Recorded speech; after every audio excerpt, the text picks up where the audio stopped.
ಈಗೇನಿದ್ರು ಕೂಡ power centre Satish Jarkiholi ಅವರ ನಿವಾಸ ಹೀಗಂತ ಚರ್ಚೆ ಎದ್ದಿದೆ ರಾಜಕೀಯ ವಲಯದಲ್ಲಿ. ಕಾರಣ ಎಲ್ಲರೂ ಕೂಡ ಹೋಗಿ ಭೇಟಿ ಆಗ್ತಾ ಇರೋದೇ ಸಚಿವ ಸತೀಶ್ ಜಾರಕಿಹೊಳಿ ಅವರನ್ನ. ಯಾಕೆ ಮಲ್ಲಿಕಾರ್ಜುನ್ ಖರ್ಗೆ ಅವರನ್ನ ಭೇಟಿಯಾಗಿ ಬಂದ ನಂತರ ಏನೆಲ್ಲ ಬೆಳವಣಿಗೆಗಳಾಗಿದೆ ಅನ್ನುವಂಥದ್ದು ರಾಜ್ಯ ರಾಜಕೀಯದಲ್ಲಿ ಎಲ್ಲವೂ ಕೂಡ ಚರ್ಚೆಗೆ ಮಾಡಿಕೊಡ್ತಾರೆ. ಬೆಳಗ್ಗೆ ವಿಜಯೇಂದ್ರ ಭೇಟಿ ಮಾಡಿದ್ರು, ಈಗ ಡಿಕೆ ಸುರೇಶ್ ಅವರು ಕೂಡ ಭೇಟಿ ಮಾಡಿದ್ದಾರೆ. ಡಿಕೆ ಶಿವಕುಮಾರ್ ಮತ್ತು ಖರ್ಗೆ ಭೇಟಿಯ ಬೆನ್ನಲ್ಲೇ ಈಗ ಜಾರಕಿಹೊಳಿ ಭೇಟಿಯಾಗಿದ್ದಾರೆ ಡಿಕೆ ಸುರೇಶ್ ಅವರು. ಕಳೆದ ಕೆಲ ದಿನಗಳಿಂದ ಸಚಿವರನ್ನ ಪ್ರತ್ಯೇಕವಾಗಿ ಭೇಟಿ ಆಗ್ತಾ ಇದ್ದಾರೆ ಸತೀಶ್ ಜಾರಕಿಹೊಳಿ. ಸತೀಶ್ ಜಾರಕಿಹೊಳಿಯಿಂದ ಮುಂದಿನ ರಾಜಕೀಯ ತಂತ್ರಗಾರಿಕೆ ಈಗ ಸಿದ್ಧತೆ ನಡೀತಾ ಇದೆ. ಈ ಹಿನ್ನೆಲೆಯಲ್ಲಿ ಅಲರ್ಟ್ ಆದ್ರ ಡಿಕೆ ಬ್ರದರ್ಸ್. ಕಾರಣ ಏನಿಲ್ಲ ರೀ, ಅವ್ರ ಪಾಡಿಗೆ ಅವ್ರು ಮೀಟ್ ಆಗ್ತಾ ಇದ್ದಾರೆ, ಅವರ ಪಾಡಿಗೆ ಅವ್ರು ಚರ್ಚೆ ಮಾಡ್ತಾ ಇದ್ದಾರೆ, ಅದಕ್ಕೆ ಯಾಕೆ ಬೇರೆ ಬೇರೆ ಕಲ್ಪಿಸಬೇಕು ಅನ್ನುವಂಥ ಮಾತುಗಳನ್ನ ಕಾಂಗ್ರೆಸ್ನ ನಾಯಕರೇ ಮಾಡ್ತಾ ಇದ್ರು. ಬಟ್ ಈಗ ಯಾಕೆ ಈ ಭೇಟಿಯೇ, ಈಗ ಯಾಕೆ ಈ ರೀತಿಯಾಗಿ ಸಾಲು ಸಾಲು ಭೇಟಿ? ವಿಜಯೇಂದ್ರ ಅವರು ಹೋಗಿ ಹೂಗುಚ್ಛವನ್ನು ಕೊಟ್ಟು ಭೇಟಿಯಾಗಿ ಬಂದುಬಿಟ್ರು. ಆಮೇಲೆ ಹೇಳಿದ್ದು ಬೇರೆ ಕಾರಣಗಳು, ಇನ್ನೇನೋ ಕೆಲಸ ಇತ್ತು, ಸೊ ಹಾಗಾಗಿ ಹೋಗಿದ್ದೆ ಅಂತ ಹೇಳಿದ್ರು. ಫೈನ್. ಅದಾದ ನಂತರ ಡಿ ಕೆ ಶಿವಕುಮಾರ್ ಅವರು ಕೂಡ ಭೇಟಿಯಾದರು. ಅದಾದ ನಂತರ ಡಿ ಕೆ ಸುರೇಶ್ ಅವರು ಭೇಟಿಯಾದರು. ಕಳೆದ ಒಂದು ವಾರದಿಂದಲೂ ಕೂಡ ಪರಮೇಶ್ವರ್ ಅವರು ಸತೀಶ್ ಜಾರಕಿಹೊಳಿ ಅವರು ಭೇಟಿ ಆಗ್ತಾರೆ. ಅದರ ಮಧ್ಯದಲ್ಲಿ ಹಲವು ನಾಯಕರುಗಳು ಈ ಸಭೆಯಲ್ಲಿ ಭಾಗಿಯಾಗ್ತಾರೆ.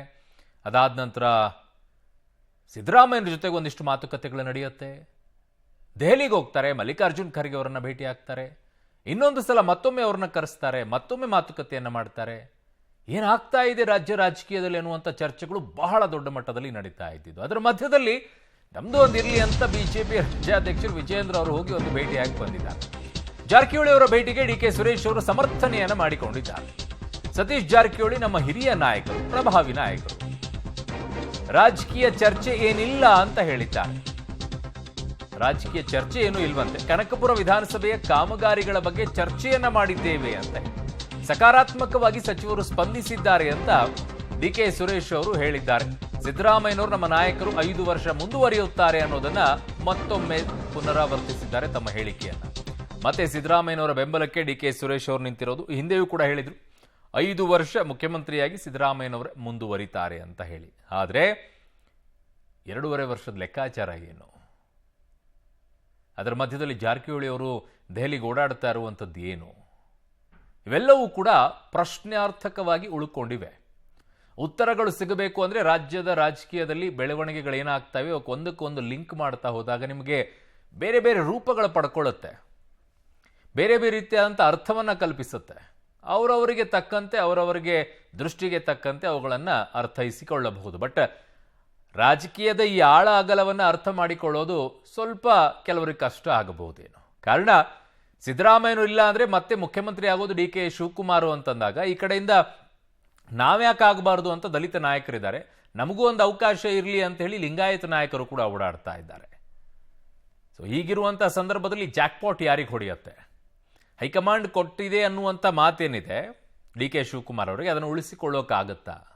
ಅಥವಾ ರಾಜ್ಯದಲ್ಲಿರುವಂಥ ನಾಯಕರ ಸಮಾಧಾನವನ್ನು ಪಡಿಸೋಕ್ಕೋಸ್ಕರ ಆಲ್ಟರ್ನೇಟಿವ್ ಏನಾದರೂ ಹುಡುಕ್ತಾರಾ? ಗೊತ್ತಿಲ್ಲ. ಏನಿಲ್ಲ, ಅವರು ನಮ್ಮ ಪಕ್ಷದ ಹಿರಿಯ ನಾಯಕರು ಮತ್ತು ಪ್ರಭಾವಿ ಸಚಿವರು. ಕನಕಪುರ ವಿಧಾನಸಭಾ ಕ್ಷೇತ್ರಕ್ಕೆ ಸಂಬಂಧಪಟ್ಟಂತ ಕೆಲವು ಕಾಮಗಾರಿಗಳ ಮಂಜೂರಾತಿಗಾಗಿ ಅವ್ರ ಬಳಿ ಬಂದು ಮಾತನಾಡಿದ್ದೇನೆ. ಸಕಾರಾತ್ಮಕವಾಗಿ ಸ್ಪಂದಿಸಿದ್ದಾರೆ. ಸೊ ಮುಖ್ಯಮಂತ್ರಿಗಳು ಹಣ ಬಿಡುಗಡೆ ಮಾಡಿದ ತಕ್ಷಣ ಅದಕ್ಕೆ ಏನು ಬೇಕೋ ಮಂಜೂರಾತಿಯನ್ನು ನೀಡ್ತೇನೆ ಅಂತಕ್ಕಂಥ ವಿಚಾರವನ್ನು ತಿಳಿಸಿದ್ದಾರೆ. ಸೊ ಇದು ಕ್ಷೇತ್ರದ ಅಭಿವೃದ್ಧಿಗೆ ಸಂಬಂಧಪಟ್ಟಂಥ ವಿಚಾರ. ಇದ್ರ ಜೊತೆಗೆ ರಾಮನಗರ ಕ್ಷೇತ್ರದ ಅಭಿವೃದ್ಧಿಗೂ ಕೂಡ ಒಂದಷ್ಟು ಹಣವನ್ನು ಕೊಡಬೇಕು ಅಂತ ಕೇಳಿದ್ದೇನೆ, ಅದನ್ನು ಕೂಡ ಸಹಾಯ ಮಾಡ್ತೀನಿ. ರಾಜಕೀಯ ಏನಿಲ್ಲ ರೀ, ಅವರು ನಮ್ಮ ಪಕ್ಷದ ನಾಯಕರು. ದೇಶದ ವಿದ್ಯಮಾನಗಳ ಬಗ್ಗೆನೂ ಕೂಡ ಕೆಲವು ವಿಚಾರವನ್ನು ಮಾತಾಡಿದ್ದೇವೆ. ಅದರಲ್ಲಿ ಮಾಧ್ಯಮಗಳು ಹೇಳೋ ರೀತಿಯಲ್ಲಿ ಯಾವುದೇ ವಿಚಾರಗಳು ಕೂಡ.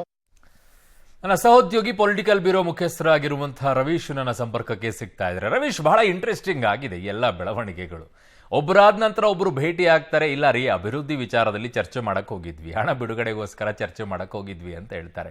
ತುಂಬಾ ಚೆನ್ನಾಗಿ ಕಿವಿಯಲ್ಲಿ ಹೂವಿಡುವಂಥದನ್ನ ಅಭ್ಯಾಸ ಮಾಡ್ಕೊಂಡ್ಬಿಟ್ಟಿದ್ದಾರೆ ಅಂತ ರಾಜಕಾರಣಿಗಳು. ಅರುಣ್, ಖಂಡಿತವಾಗಿ ಕೂಡ ಕೇವಲ ಸತೀಶ್ ಜಾರಕಿಹೊಳಿ, ಡಿ ಕೆ ಸುರೇಶ್, ವಿಜಯೇಂದ್ರ ಅಷ್ಟೇ ಅಲ್ಲ, ಎಲ್ಲ ರಾಜಕಾರಣಿಗಳು ಕೂಡ ಅದೇ ರೀತಿಯ ಒಂದು ರೀತಿ ಬೇರೆ ಬೇರೆ ರೀತಿಯ ವ್ಯತಿರಿಕ್ತ ಹೇಳಿಕೆಗಳನ್ನು ಕೊಡೋದು ಸಹಜ.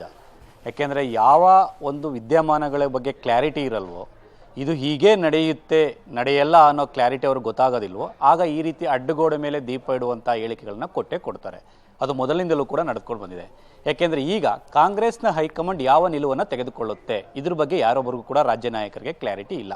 ಅದು ಸತೀಶ್ ಜಾರಕಿಹೊಳಿ ಅವರಿಂದ ಹಿಡಿದು DK ಶಿವಕುಮಾರ್ ಅವರಿಂದ ಹಿಡಿದು ಸಿದ್ದರಾಮಯ್ಯನವರಿಂದ ಯಾರಿಗೂ ಕೂಡ ಕ್ಲಾರಿಟಿ ಇಲ್ಲ. ಯಾಕೆಂದರೆ ಈಗ ತಕ್ಷಣಕ್ಕೆ ಸಿದ್ದರಾಮಯ್ಯ ಅವರ ಬೆಂಬಲಕ್ಕೆ ನಿಂತಿದೆ.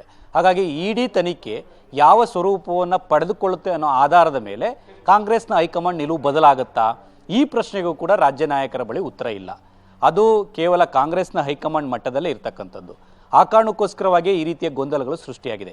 ಇಂಥ ಸನ್ನಿವೇಶದಲ್ಲಿ ಒಳ ರಾಜಕಾರಣ ಒಳ ತಂತ್ರಗಾರಿಕೆಗಳು ಕೂಡ ದೊಡ್ಡ ಮಟ್ಟದಲ್ಲಿ ನಡೀತಾ ಇದೆ. ಯಾಕೆಂದರೆ ಯಾರೊಬ್ಬರು ಕೂಡ ಸನ್ಯಾಸಿಗಳಲ್ಲ. ಸಿಕ್ಕ ಅವಕಾಶವನ್ನು ಕೂಡ ಬಳಸ್ಕೊಳ್ಳೋದಕ್ಕೆ ಎಲ್ಲರೂ ಕೂಡ ನೋಡ್ತಾನೆ ಇರ್ತಾರೆ. ಹಾಗಾಗಿ ಎಲ್ಲ ಒಂದು ಕಡೆ ಯಾರು ಶತ್ರುಗಳಲ್ಲ ಯಾರು ಮಿತ್ರರಲ್ಲ ಅನ್ನೋ ಒಂದು ಏನು ಗಾದೆ ಇದೆ, ಅದೇ ರೀತಿ ರಾಜಕಾರಣದಲ್ಲಿ ದೊಡ್ಡ ಮಟ್ಟದಲ್ಲಿ ನಡೆಯುತ್ತೆ. ಪ್ರತಿಯೊಂದು ಭೇಟಿ ಮತ್ತು ಮಾತುಕತೆಯ ಸಂದರ್ಭದಲ್ಲೂ ಕೂಡ ರಾಜಕಾರಣ ಇದ್ದೇ ಇರುತ್ತೆ. ಅಂದರೆ ಇದರಲ್ಲಿ ನಾವು ರಾಜಕಾರಣ ಮಾಡೋದಿಲ್ಲ, ಅಭಿವೃದ್ಧಿ ಕೆಲಸ ಅಂತ ಹೇಳಿದ್ರೂ ಕೂಡ ಪ್ರತಿಯೊಬ್ಬ ಒಂದು ರಾಜಕಾರಣಿಯ ಭೇಟಿಯ ಸಂದರ್ಭದಲ್ಲಿ ರಾಜಕಾರಣ ಇದ್ದೇ ಇರುತ್ತೆ. ಹಾಗಾಗಿ ಸತೀಶ್ ಜಾರಕಿಹೊಳಿ ಈ ಒಂದು ಸರಣಿ ಭೇಟಿಗಳೇನಿದೆ, ಈ ಒಂದು ಭೇಟಿ ವಿಚಾರದಲ್ಲಿ ಸಾಕಷ್ಟು ಲೆಕ್ಕಾಚಾರಗಳು ಆಂತರಿಕವಾಗಿ ಕೇಳಿ ಬರ್ತಾ ಇದ್ರು ಕೂಡ ಅದನ್ನು ಬಹಿರಂಗವಾಗಿ ಯಾರೊಬ್ಬರು ಕೂಡ ಒಪ್ಕೊಳ್ತಾ ಇಲ್ಲ. ದೆಹಲಿಗೆ ಹೋಗಿ ಮಲ್ಲಿಕಾರ್ಜುನ್ ಖರ್ಗೆ ಅವ್ರನ್ನ ಭೇಟಿ ಮಾಡಿದ್ರು, ತುಮಕೂರಲ್ಲಿ ಪರಮೇಶ್ವರ್ ಅವ್ರನ್ನ ಭೇಟಿ ಮಾಡಿದ್ರು, ಬೆಂಗಳೂರಲ್ಲಿ ಅವರ ಆಪ್ತರ ಜೊತೆ ಗುಡ್ಡೆ ಹಾಕೊಂಡು ಅವರ ಸಭೆಗಳನ್ನು ಕೂಡ ಮಾಡಿದ್ರು. ಆದರೆ ಇದು ಯಾವುದೂ ಕೂಡ ರಾಜಕಾರಣ ಅಲ್ಲ ಅನ್ನೋ ಮಾತುಗಳನ್ನು ಹೇಳ್ತಾ ಇದ್ದಾರೆ. ಹಾಗಾಗಿ ಈ ಒಂದು ರೀತಿಯಲ್ಲಿ ವ್ಯತಿರಿಕ್ತವಾದಂಥ ಹೇಳಿಕೆಗಳು ಒಂದು ಕಡೆ ಆದರೆ, ಇನ್ನೊಂದು ಕಡೆ ಅದರದೇ ಆದಂಥ ಬೆಳವಣಿಗೆಗಳು ಕೂಡ ನಡೀತಾ ಇದೆ. ಹಾಗಾಗಿ ಇದಕ್ಕೆ ಕ್ಲಾರಿಟಿ ಸಿಗಬೇಕು ಅಂದರೆ ಇಡಿ ತನಿಖೆ ಸ್ಪಷ್ಟವಾಗಬೇಕಾಗತ್ತೆ. ಇಡಿ ತನಿಖೆ ಬಳಿಕ ಕಾಂಗ್ರೆಸ್ನ ಹೈಕಮಾಂಡ್ ಬಳಿ ಇದೇ ನಿಲುವು ಮುಂದುವರಿದ್ದಾದರೆ ಈ ಯಾವುದೇ ರೀತಿಯ ರಾಜಕೀಯ ಸಭೆಗಳು ಮತ್ತು ಬೆಳವಣಿಗೆಗಳಿಗೆ ಯಾವುದಕ್ಕೂ ಕೂಡ ಸಂಬಂಧ ಇರೋದಿಲ್ಲ. ಅದು ಒಂದು ರೀತಿಯಲ್ಲಿ ಬದಿಗೆ ಸೇರಿಸ್ತಾರೆ. ಒಂದು ವೇಳೆ ಏನಾದರೂ ಹೈಕಮಾಂಡ್ ನಿಲುವು ಬದಲಾಗುತ್ತೆ ಅಂದರೆ ಈ ಲೆಕ್ಕಾಚಾರಗಳೆಲ್ಲವೂ ಕೂಡ ಒಂದು ರೀತಿಯಲ್ಲಿ ಒಳಗೊಳ್ಳುತ್ತೆ. ಅದರ ಆಧಾರದ ಮೇಲೆ ಮುಂದಿನ ರಾಜಕೀಯ ತಂತ್ರಗಾರಿಕೆ ಮತ್ತು ರಾಜಕೀಯ ಭವಿಷ್ಯ ನಿಂತಿದೆ ಅಂತಲೂ ಕೂಡ ಹೇಳ್ಬೋದಾಗಿದೆ. ಈಗಲೇ ಸಿದ್ದರಾಮಯ್ಯ ಇಳಿತಾರ, ಸಿದ್ದರಾಮಯ್ಯ ನಂತರ ಇವರೇನಾ ಅಂತ ಹೇಳೋದು ಕೂಡ ತುಂಬ ಕಷ್ಟ ಆಗ್ತಾ ಇದೆ. ಆ ಕಾರಣಕ್ಕೋಸ್ಕರವಾಗಿ ಈ ರೀತಿಯ ಬೆಳವಣಿಗೆಗಳಾಗ್ತಾ ಇರ್ತಕ್ಕಂಥದ್ದು. ಸದ್ಯಕ್ಕೆ ಮಾತ್ರ ಎಲ್ಲರೂ ಕೂಡ ಸತೀಶ್ ಜಾರಕಿಹೊಳಿ ಅವರ ನಿವಾಸವನ್ನು ಎಡತಾಕ್ತಾ ಇದ್ದಾರೆ. ಹಾಗಾಗಿ ಅಂತಿಮವಾಗಿ ಯಾವ ರಿಸಲ್ಟ್ ಬರುತ್ತೆ ಕಾದು ನೋಡಬೇಕು ಅವರು. ಓಕೆ ರವೀಶ್, ನಿಮ್ಮೆಲ್ಲ ಮಾಹಿತಿಗೆ ಧನ್ಯವಾದಗಳು.